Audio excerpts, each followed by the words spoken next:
अंत भला तो सब भला। रोली की शादी उसके माँ बाप एक आलसी लड़के से करा देते हैं।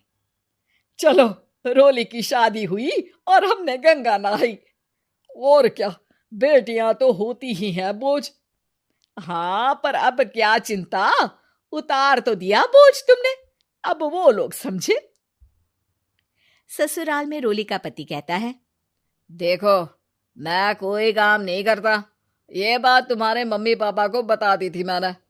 अब जो किराया आता है दुकान का, उसी से घर का गुजारा करना है। कभी भूल से भी कोशिश ना करना किसी चीज की डिमांड की। क्या मम्मी पापा को पता था कि आप कोई काम नहीं करते? और क्या, बड़ा अच्छे से पता था।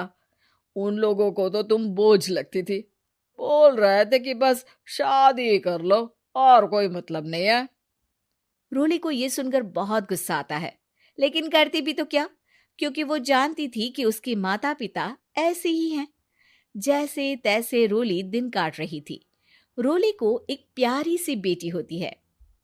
धीरे धीरे वो बड़ी होती है और उसके साथ उसकी जरूरतें भी बढ़ती जाती हैं। सुनिए जी, अब तो सिमी बड़ी हो रही है, उसका स्कूल में दाखिला कराना है। मैंने अब तक तो जैसे तैसे समय काट लिया, लेकिन मैं बच्ची की परवरिश में कोई कमी नहीं रखूंगी। अरे क्या है यार, अब तो लगता है कोई ना कोई काम ढूंढना ही पड़ेगा। अब पति रोज काम की तलाश में जाता और बिना किसी काम के वापस आ जाता। रोली समझ जाती है कि पति के अंदर अब काम करने की क्षमता नहीं है। वो बेटी को उच्च शिक्षा देने के लिए कुछ करना चाहती थी, लेकिन करती तो क्या करती। एक दिन रोली की सहेली कहती है, रोली, मेरी कोई औलाद नहीं है। अगर तू मेरी औलाद को जन्म दे तो मैं तुझे तेरे मुंह मांगे पैसे दूंगी। अरे, तेरी औलाद को मैं कैसे जन्म दे सकती हूँ? सरोगेसी से। बच्चा मेरा और वैभव का ही होगा, लेकिन कोख तेरी होगी। ये संभव है रोली। रोली कुछ सोचकर कहती है, मुझे मंजूर है, लेकिन मैं इसका 2 लाख रुपया लूंगी। अरे कोई बात नहीं, मुझे मंजूर है। रोली खुश हो जाती है कि एक बच्चा पैदा करने का उसे 2 लाख रुपया मिलेगा। वो घर आकर पति को बताती है, वो भी खुश हो जाता है। अब क्या था, डॉक्टर के पास जाकर सहेली का बच्चा रोली की कोख में पलने लगता है। मुझे 20,000 चाहिए मेरे बेटी के एडमिशन के लिए।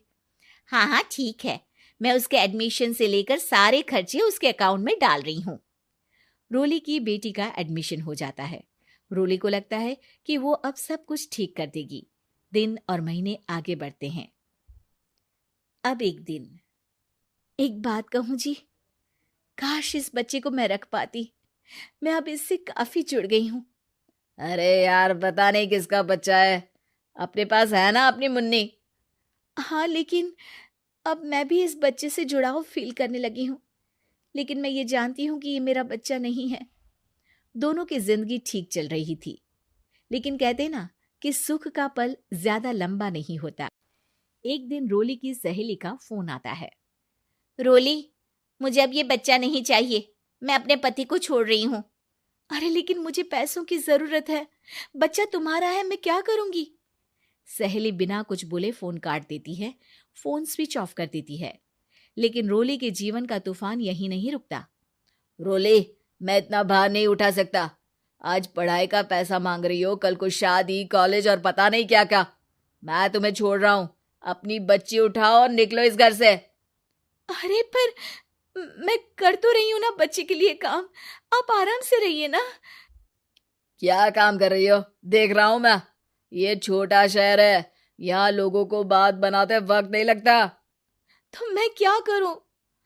ज्यादा पढ़ी लिखी नहीं हूं, कैसे घर के खर्चे चलाऊं?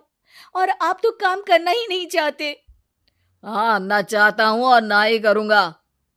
रोली को पति की बात पर काफी गुस्सा आ जाता है। ठीक है, अगर मेरे जीवन में संघर्ष ही लिखा है तो वही सही। इस वक्त पति होने के नाते आपको मेरा साथ देना चाहिए था, लेकिन नहीं, आपने तो इस हाल में मुझे घर से बाहर निकालने की बात कह डाली। देखो, ये सारी फालतू की बातों के लिए वक्त नहीं है मेरे पास। रोली, जिसकी कोख में किसी और का बच्चा था और साथ छोटी सी बेटी, पति का घर छोड़कर रास्ते पर आ जाती है। रोली के पास मायके के सिवा दूसरा कोई रास्ता नहीं होता। अरे रोली कैसी है? कितने दिनों के लिए आई है? हमेशा के लिए माँ। वो माँ को सारी बात बता देती है। ओए लड़की, इतनी हिम्मत का काम कर लिया। अरे ना ना, यहाँ कोई जगह नहीं है। तुम तो अपना बोरिया बिस्तर उठाओ और निकलो यहाँ से। रोली के पास अब मायके का रास्ता भी नहीं बचता।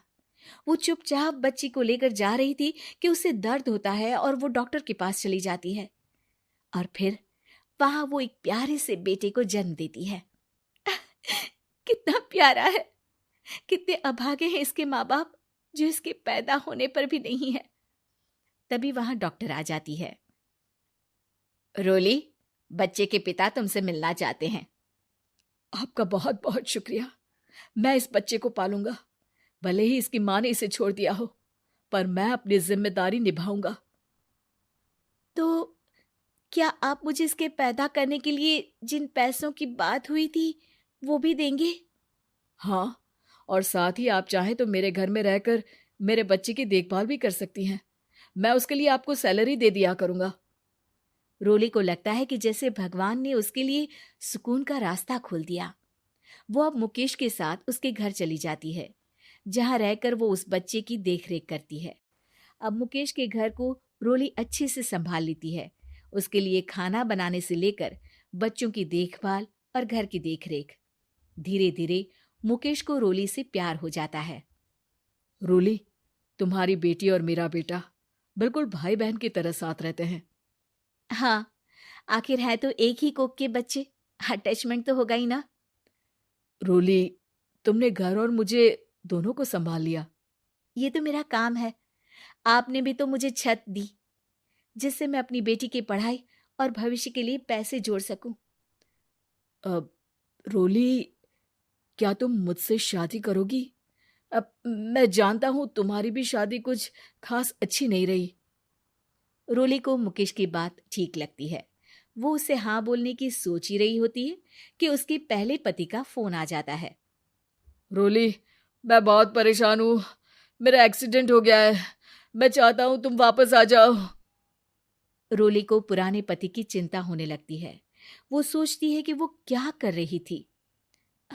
हाँ हाँ ठीक है, मैं आ रही हूँ।